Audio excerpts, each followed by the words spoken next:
एक मुलाकात ऐसी शख्सियतों के साथ जिन्होंने दिया है अपने जीवन को एक नया मुकाम।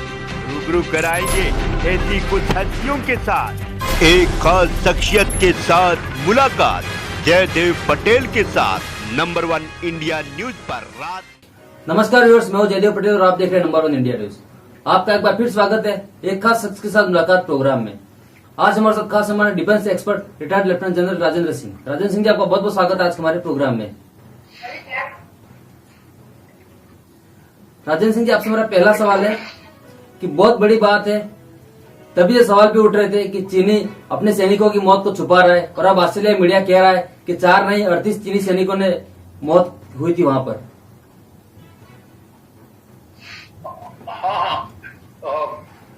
एक्चुअली ये चाइना एक क्लोज्ड कंट्री है। वहां पे इंफॉर्मेशन बाहर वो सिर्फ वही इंफॉर्मेशन देते हैं जितना वो समझते हैं कि उनके लिए ये उनके पॉलिसी के अनुकूल होगा या उनके परसेप्शन के अनुकूल होगा। तो इसलिए वो फिगर्स वगैरह नहीं बताना चाहते। लेकिन इससे बड़ा रीजन ये था कि ये सब एक्शन चाइनीज प्रेसिडेंट ने इसलिए किया था, शी ने, कि उनका इमेज और ऊपर जाए चाइना के अंदर। बिकॉज चाइना के अंदर भी पब्लिक परसेप्शन इस समय जी के साथ इतना ज्यादा नहीं है और थोड़ी बहुत डिस्कंटेंट हर जगह रहती है। तो उन्होंने इसीलिए ये ऑपरेशन किया, इतने सारे ट्रुप्स को लाए, वहां पर जाके हाइट्स ऑक्यूपाई की। लेकिन जब इन्होंने देखा कि ये भारतीय सेना ने उनका डट के मुकाबला किया, गलवान के अंदर काफी झड़प हुई, दोनों साइड में कैजुअल्टी, पर हमारी साइड तो बिल्कुल ओपन है। वहां पे हमारे प्रेस रिपोर्टर्स वगैरह सब गए, उन्होंने जो वहां पर असली सीन था उसके बारे में बताया। लेकिन चाइना ने इस सब को छुपा दिया। हालांकि अगले दिन वहां बहुत सारे हेलीकॉप्टर, कोई 40-50 हेलीकॉप्टर्स ने लैंड किया होगा, और वो लैंड इसलिए किया था कि वो वहां से इंजर्ड को ले जाएं या डेड बॉडीज को वहां से लिफ्ट आउट। तो लेकिन बावजूद इसके चाइना हर वक्त कहता रहा कि हमारी तो 4 ही कैजुअल्टीज।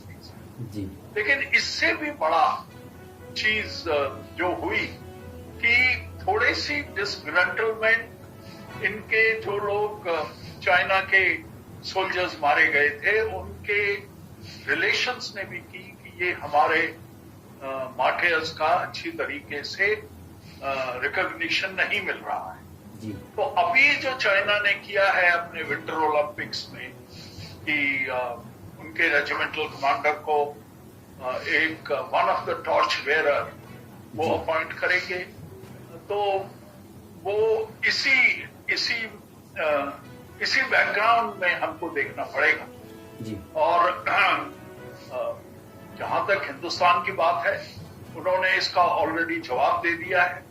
डिप्लोमेटिक बाइकॉट जो बहुत सारे देश पहले से ही कर रहे हैं, लेकिन इंडिया ने उस समय ज्वाइन नहीं किया, बिकॉज हमारा देश चाइना के साथ कन्फ्रंटेशनिस्ट पोजीशन नहीं लेना चाहता था। एंड उन्होंने वेट एंड वॉच की पॉलिसी की, और अभी जब ये सब खबर आई तो उन्होंने ये डिसीजन ले लिया है, जो मैं समझता हूँ बिल्कुल ठीक है। जी राजेंद्र सिंह जी, ऑस्ट्रेलिया अखबार का जो आकलन है, उनका ये कहना है कि डूब के मरे चीन के कई सारे सिपाही, वो पता ही नहीं लगा पाए कि इतनी इरोदे रूप में भारतीय सिपाही वहां पर पहुंचे। तो इसको आप किस तरह से देखते हैं कि चीन के सिपाही गलवान घाटी में उस बर्फीले पानी में डूब के जम के मर गए? हाँ, एक्चुअली जो वहां के इंफॉर्मेशन हमको ज्ञात हुई है उसके मुताबिक बहुत सारे चीनी जवान, हमारे तो उसके अंदर कोई 18 या 20 कैजुअल्टीज हुई थी, लेकिन बहुत सारे चीनी ऑफिसर्स और मेन को कैजुअल्टी असेसमेंट था हमारा। जी। और वो इलाका जहां पर ये कन्फ्रंटेशन हुई थी, मेन इलाका, वो बहुत उधर एक बहुत स्टीप क्लिफ्स है। तो जब ये हुई लड़ाई तो बहुत सारे लोगों को उस क्लिफ से वो नीचे गिर गए या उनको धक्का दे दिया गया। ऐसे ही कुछ कैजुअलिटीज हमारी भी जो पानी में गिरने से हुई और ऊपर से गिरने से, और इसी तरीके से चाइना की इस टाइप की कैजुअलिटीज और ज्यादा हुई। और उसी समय यूनाइटेड स्टेट्स की इंटेलिजेंस एजेंसीज ने ये खबर दी थी कि 35 जो सोल्जर्स हैं वो इसके अंदर चाइनीज सोल्जर्स की डेथ हुई है। और रशियन जो कि जिसके रिलेशनशिप चाइना के साथ काफी अच्छे हैं, उन्होंने भी बोला कि 43 डेथ्स जो है चाइना ने इसके अंदर किया है। लेकिन उनका ग्लोबल टाइम का न्यूज़पेपर, जो इंग्लिश न्यूज़पेपर है, generally mouthpiece of the Chinese government, वो हमेशा कहता रहा कि नहीं, हमारी नहीं हुई, ये नहीं। और अभी की जो रिपोर्ट आई है ऑस्ट्रेलियन न्यूज से, वो रिपोर्ट फर्दर ये रीइंफोर्स करती है कि कैजुअलिटीज काफी ज्यादा हुई। और इस वाली रिपोर्ट ने बोला है 43 उनकी कैजुअलिटी हुई थी, जो हम समझते हैं ठीक ही है।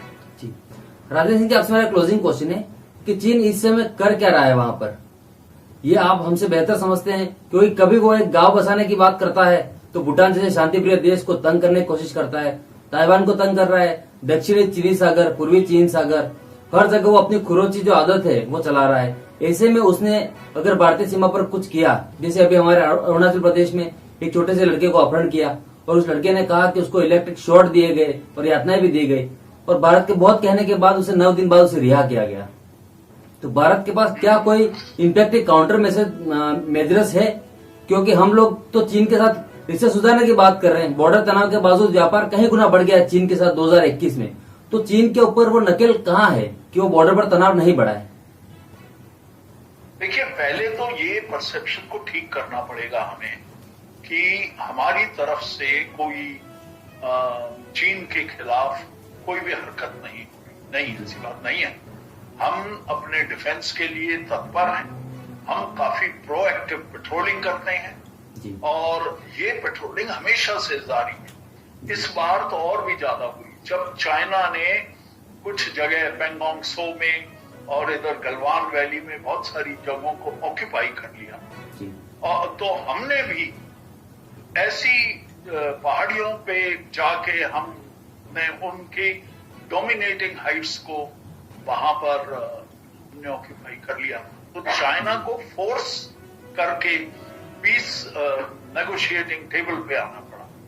और ये सब जो वाकयात हुए हैं, इससे जी की जो अपनी इमेज है वो काफी डाउन हो गई है विद इन द कंट्री। लेकिन आपको 2-3 चीजें और देखनी होंगी इस उसमें। चीन पिछले 15-20 साल से काफी तरक्की कर रहा। उसने फेमस 4 मॉडर्नाइजेशन के प्रोग्राम बनाए थे, जिसके अंदर मिलिट्री एक था, इकोनॉमी और बाकी सब चीजें। अभी अगर आप देखें तो कोरोना जब हुआ, ये ग्रेटेस्ट बून हो गया चाइना के लिए, बिकॉज चाइना ने तो जल्दी ही मेजर्स लेकर उसको कंट्रोल कर लिया, लेकिन ये पूरे वर्ल्ड में फैल गया। जहां पर लॉकडाउन हुए, इंडस्ट्रीज बंद हो गई, स्टॉक वैल्यूज डाउन हो गई। और जैसे ही स्टॉक वैल्यूज डाउन हुई, इन लोगों ने, चाइना ने, वो जो कंपनीज थी मल्टीनेशनल जो वहां पर ऑपरेट कर रही थी चाइना, उसके स्टॉक्स खरीद लिए। तो बहुत सारी कंपनियां अभी उनके कब्जे में हैं, वहां इनके पास डोमिनेटिंग शेयर्स हैं। तो इन सब हालात को देखते हुए एक चीज बहुत क्लियर है, चाइना की मिलिट्री मोबिलाइजेशन काफी ज्यादा हो गई है। उनकी नेवी बहुत कमजोर थी। अभी उनके पास पहले एक भी एयरक्राफ्ट कैरियर नहीं था 10 साल पहले। अभी उन्होंने एयरक्राफ्ट कैरियर्स को बनाने की टेक्निक और बहुत सारे एयरक्राफ्ट कैरियर्स जो है उन्होंने एक्वायर कर लिए हैं, और इससे उनकी कैपेबिलिटी दूर समुद्र में दूर दूर जगह जाकर पेट्रोलिंग में इजाफा हुआ है।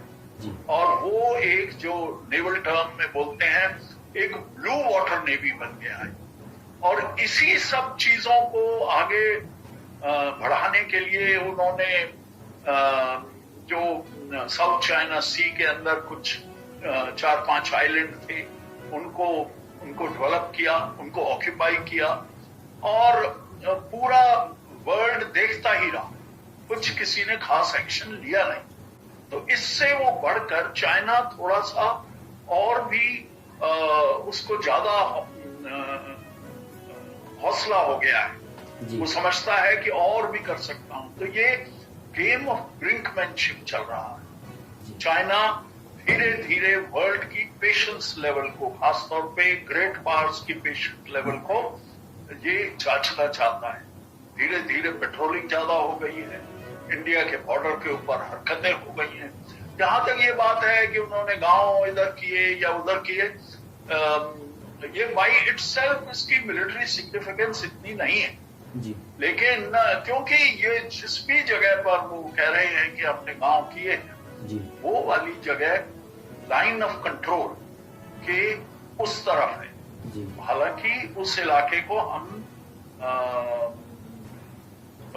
क्लेम करते हैं कि ये हमारा इलाका है, लेकिन 62 के बाद जो लाइन ऑफ कंट्रोल थी उसके चाइना की तरफ है ये सब इलाके। लेकिन हमने भी बहुत सारी तरक्कियां की हैं।